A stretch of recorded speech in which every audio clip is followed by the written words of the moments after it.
কাগজ কলমতে আবদ্ধ আঞ্চলিক পৰিবহন প্ৰাধিকৰণৰ নিৰ্দেশনা পথত নিৰ্বিঘ্নে চলিছে ই ৰিক্সা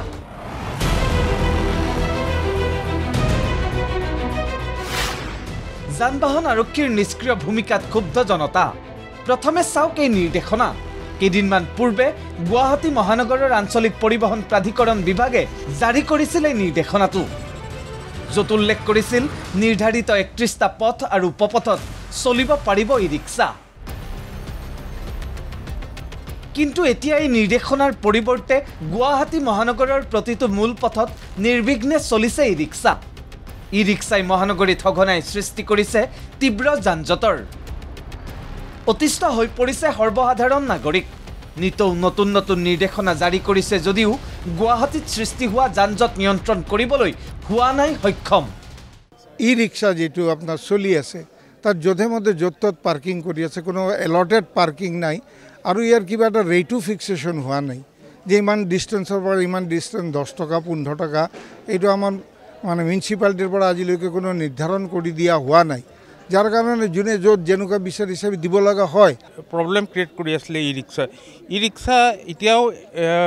এটা হেডেক হৈ আছে আপোনালোকে যদি আমাৰ ডিসি অফিচৰ ৰাস্তাত যায় তাৰ ওপৰত যোনখন আমাৰ নদী আছে নদীৰ ওপৰত গধূলি সময়ত আপোনালোকে গাড়ী ৰাখাৰ তাত কোনো পধ্যে জেগা নাই আৰু গণেশগুৰি প্ৰাৰ্থনা চৰ্চৰ সন্মুখত বৰ্তমান সময়ত মহানগৰীত যানজঁটৰ অন্যতম কাৰণ হিচাপে বিবেচিত হৈছে ই ৰিক্সা যধে মধে যতে ততে এতিয়া সুলভভাৱে মহানগৰীৰ প্ৰতিটো পথ উপপথত চলাচল কৰে ই ৰিক্সাসমূহ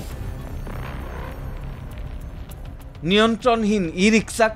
নাকি লগাবলৈ গুৱাহাটী মহানগৰৰ পৰিবহন বিভাগে জাৰি কৰিছিল বিশেষ নিৰ্দেশনা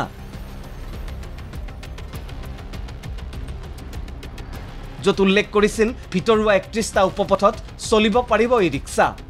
তাৰোপৰি নিৰ্দেশনাত লিখিছিল যদি কোনো ই ৰিক্সা চালকে নিয়ম উলংঘা কৰে তেতিয়া কঠোৰ ব্যৱস্থা গ্ৰহণ কৰিব পিছে এই সকলো নিৰ্দেশনা এতিয়া ফুটুকাৰ ফেন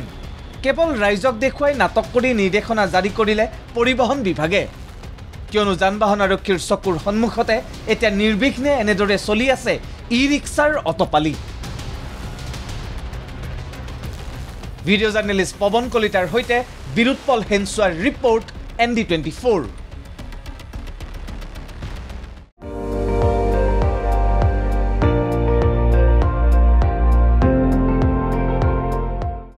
আপুনি চাই আছে ND24